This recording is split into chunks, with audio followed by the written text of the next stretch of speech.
Hello everyone, in this particular video we would be going over the physiology of lactation and we would be discussing the definition, phases of lactation, hormonal regulation and milk production and the factors that stimulate and suppress it.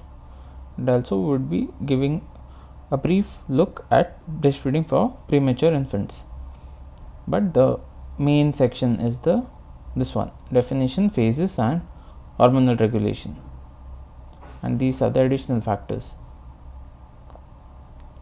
Coming to the definition, lactation is the process of milk production and secretion from mammary glands crucial for the nutrition and immunity of the newborn. So milk production and secretion, it is a part of both, meaning both are part of it, milk production and milk secretion, and crucial for nutrition and immunity. While lactation primarily starts following delivery, its physiological basis begins during pregnancy. So, during pregnancy, preparing the body for effective breastfeeding. So, which are the phases? So, there are four key phases. First one is mammogenesis, which is preparation of breast. Refers to the growth and development of mammary glands during pregnancy. So, which is self-explanatory. Pregnancy triggers significant growth of ductal and lobulo-alveolar systems, and there are hormonal influences. So, estrogen and progesterone stimulate the development of ductal and alveolar systems. So, these two are responsible for the development of these two things: estrogen and progesterone, development of ductal and lobulo-alveolar systems. And another thing that needs to be kept in mind is you don't need a particularly a nerve supply to maintain the growth of mammary gland. Next, coming to lactogenesis. So we are done with mammogenesis. Lactogenesis is the next phase, where synthesis and secretion from breast alveoli. So this has been divided into two subphases. First one is lactogenesis 1, which happens during pregnancy. Some secretory activity occurs leading to production of colostrum, rich in antibodies and nutrients. Lactogenesis 2, which occurs during postpartum. Milk secretion beginning on 3rd or 4th postpartum day due to the withdrawal of estrogen and progesterone after delivery. So, during delivery, there is a peak of estrogen and progesterone. Afterwards, it reduces, and prolactin.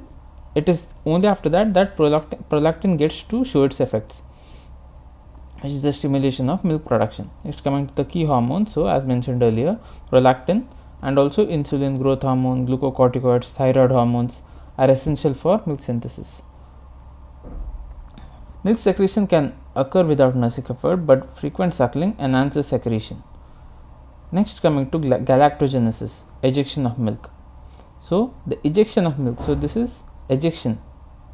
Previous one was synthesis and secretion.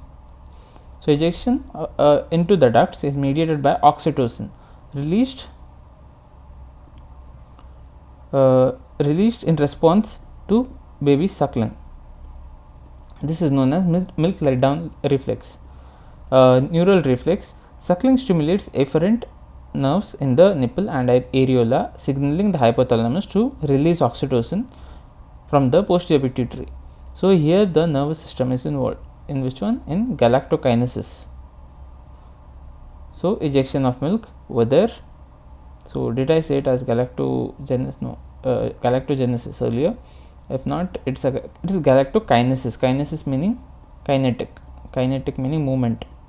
Ejection is a type of movement. So, kinesis, oxytocin is involved.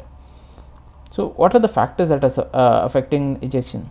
Pain, anxiety or depression can inhibit milk ejection reflex, causing breast engorgement. Finally, galactopoiesis, which is maintenance of lactation. Prolactin plays a vital role in maintaining the production. Continuous suckling for greater than 8 times per 24 hours is essential for sustained milk production. Distension of alveoli due to milk accumulation reduces milk secretion, reducing periodic emptying. Now, coming to hormonal regulation. So, there are these hormones. So, we have already seen what prolactin does, oxytocin, estrogen, progesterone, and there are multiple other hormones which we have taken a look at. So now briefly looking at each one of them separately. Prolactin secreted by the anteropituitary, it stimulates milk synthesis in the alveolar cells. Levels are highest during suckling. Oxytocin secreted by posterior pituitary, it causes contraction of myoepithelial cells around the alveoli, leading to milk ejection. Oxytocin release is stimulated by suckling and even by the sound of baby crying. So over here, in this particular, in oxytocin's case, it is a contraction of myoepithelial cells around the alveoli. So let's take a look. Myoepithelial cells in breast.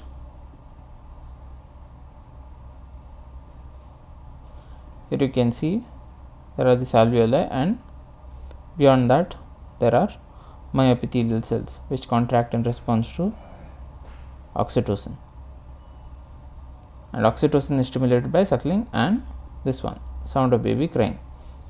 Finally, estrogen, progesterone. During pregnancy, these hormones inhibit prolactin's milk secretion effects. After delivery, their withdrawal allows prolactin to promote lactation, and other hormones, insulin, cortisol, thyroid hormones, support milk production and metabolism. Now coming to milk production. So a healthy mother produces 500 to 800 ml of milk per day, 500 to 800, requiring 700 kilocalories per day. So between this number there is 700, so 700 we put it as kilocalories, the energy that is obtained. A nutritional reserves during pregnancy help meet this demand. So approximately 5 kilograms of fat. This one we know that the weight gain that is seen during the pregnancy and all that, it helps aid this process. Finally, coming to early breastfeeding within 30 to 60 minutes after birth, enhances milk production and mother-infant bonding.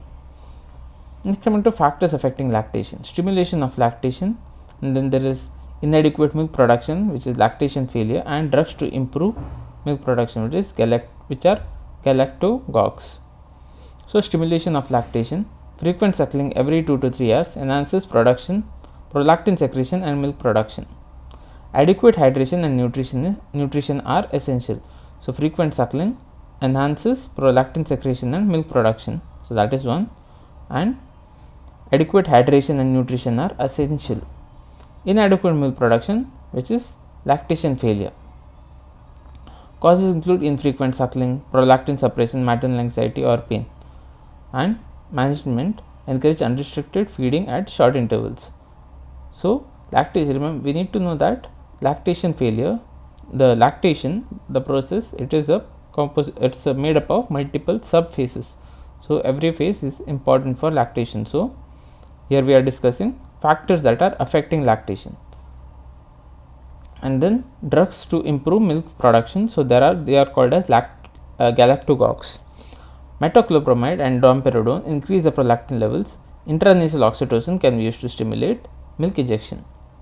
Next, coming to lactation suppression. So lactation suppression may be necessary, such as when breastfeeding is contraindicated. So when is it? How is it done? So cease breastfeeding or milk expression. So that is a method. So that is what the method does. I'm really sorry, didn't sleep enough last night. Apply ice packs or wear tight breast support to prevent breast engorgement, and analgesics can help relieve discomfort. Next, coming to medical suppression.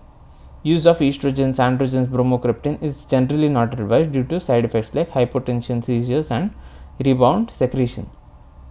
So estrogen, androgens or bromocriptine not advised because they have additional side effects. So next, finally coming to breastfeeding in premature infants. Breast milk offers significant benefits for premature infants, including reduced risk of azotemia, hyperaminoaciduria and metabolic acidosis compared to formula. So that is one thing. Promotes immunological protection and enhances psychological bonding. That is another.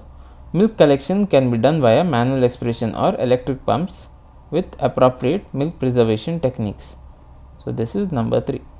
And with this we come to the end of the topic, physiology of lactation. So next we will be looking at a very important topic, hyperemesis gravidarum. So until then, bye bye.